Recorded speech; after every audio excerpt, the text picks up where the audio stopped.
Hello everyone and welcome to some Cycle Frontier news. Today we were talking about some map changes. This is actually very important for the preseason and for season 1, I guess, technically, because I don't think they're going to change anything within those 2 weeks. That major that are going to involve these map changes and the loot and creature tier changes, which are super important. So a little information before getting into this. During CB2, they actually found that a lot of players just stuck to Brightsands and they very rarely went to Crescent Falls, if anything. And when they did go to Crescent Falls, they only went to Green Prospect, Starport, Admin Warehouse, Pinnacle Labs, and High Desert. These are the high tier areas, which actually sounds really nice, but the problem is that's not even the entirety of the map. Now this also applies to Brightsands as well, where people were just doing juggle runs over and over and over, and the rest of the map was kind of just you kind of went there when you needed some supplies for crafting. You know, that's just what you did. This also applies to the solos versus squad debate. This whole debate whether or not, you know, we should add more to solos and whether we should take more away from squads, yada yada yada, because in Crescent Falls itself, where you go from Green Prospect to Starport Admin to Pinnacle Labs to the High Desert, that's a very linear line, and you'll see that in the map that I show you later on.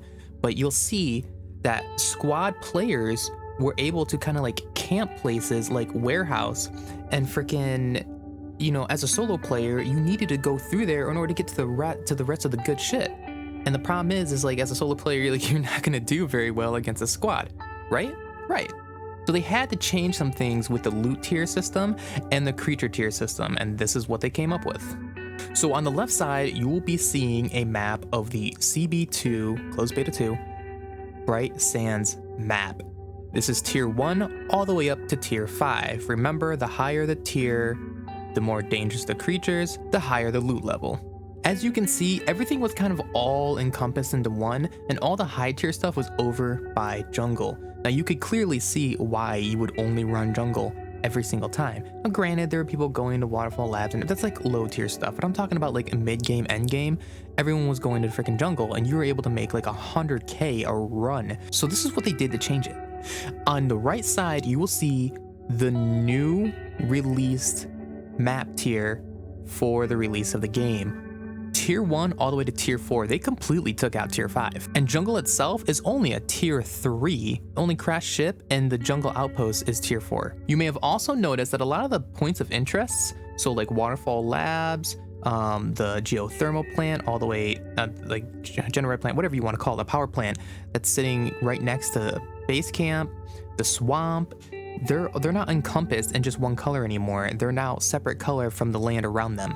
So these places are going to have a higher tier loot than the land around them, which is pretty darn cool. But what this is going to do is it's going to force higher tier players to kind of move on to Crescent Falls, so that way they can actually, you know, get better gear. Speaking of Crescent Falls, on the left side is the old Crescent Falls maps. Now you can clearly see the linear path that we were talking about, from Green Prospect all the way to Starport Admin, to the Warehouse, to Oasis, Pinnacle Labs, and the high-end desert that they sat there and talked about. Now for a looting path, this was always my looting path because I was always able to get as much stuff as possible, but it was always filled with squad players all the time, or just a bunch of knife runner solos completely, because it was a very easy thing to run, even with all the high-end creatures. Granted, you need to bring a bunch of stems. And the rest of the map, what's the point of going to any of this tier 2 stuff? There is absolutely no point, and there's only one tier 3 on the bottom left of the map. It's just not worth it, especially when there's only like 3 points of interest. Maybe, I guess I can count 4 points of interest over here on the bottom left of the map. So what did they do to change this? Well, as you can see here, they took out tier 2 and tier 1 completely. I mean, I didn't have tier 1 anyways, but they took out tier 2 completely. So they only have tier 3, tier 4, and tier 5. As you can also see, just like the Brightsands map, some of the points of interest are actually highlighted in a higher color than the surrounding area around them. This allows those places to have higher loot and to be more interesting for players to actually go to. So as you can see, the bottom left of the map is now filled with those POIs that are now tier 5 POIs. So on both ends of the map, you can get, you know, tier 5 loot. As for the surrounding map, tier 3 loot ain't that bad. This is pretty nice. Now something I noticed in closed beta 2 is that some points of interest actually had like a special high rate of a certain loot spawn. And as I was talking about these different POIs having their own color compared to the surrounding area, they explain right here a kind of example for that. So it says if you're looking for indigenous fruit but don't want to risk running to tier 5 neutron processing in the south of Crescent Falls, you could actually travel to the tier 4 neutron warehouse in the northwest, basically emphasizing that the indigenous fruit will spawn there, which I think is pretty cool because like a certain location should obviously spawn certain types of loot. It just makes sense. So another thing to change that maybe not everyone will like, but I definitely enjoy it because it'll definitely force you guys to do puzzles more and such, or locked rooms, I guess, as well, is they put a heavier emphasis on placing weapon crates and spawns behind locked doors, because a bunch of people, like including me, like don't get me wrong, I would definitely do it. I love meta stuff, but we're running knives and just going around collecting those weapon crates, and you were able to gear up in the game so fast just by doing knife runs and hitting those weapon crates constantly.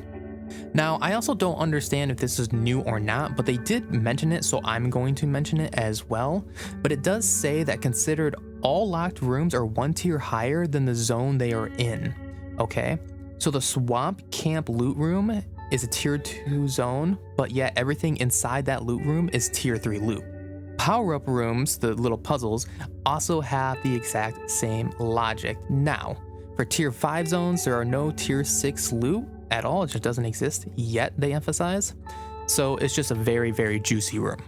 Now, one thing I'm going to quickly go over, I did talk about a little bit, but creature spawns, and I talked about the tiers 1 through 5 depending on the type of creatures that will be in that area, right?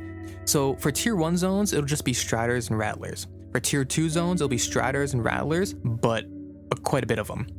In tier 3 zones, it'll be striders, heavy striders, rattlers, mature rattlers, and marauders. See, we're starting to get some of those white creatures in there. Tier 4 is the same thing as tier 3, except more elite spawns. Tier 5 is when we get really fun with striders, heavy striders, rattlers, mature rattlers, marauders, and the savage marauders.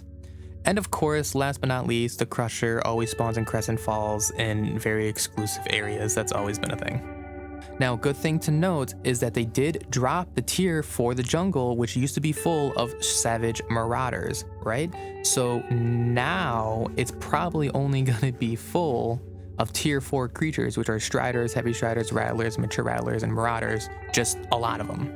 So now let's go over an overview of what we're talking about and what they're going to plan on adding when the release of the game happens tomorrow for the map changes and the creature tiers and everything like that, and the loot tiers. So Brightsands will be more defined as an easy map, and Crescent Falls will be catered towards end game. Loot tiers have been adjusted across both levels, as we just talked about. Most weapon crates and weapon spawns have been moved to behind locked doors. Loot behind locked doors and power puzzles exist 1 tier higher than the zone they were in, except for tier 5s, because there's no tier 6, but those tier 5 rooms will be extra juicy.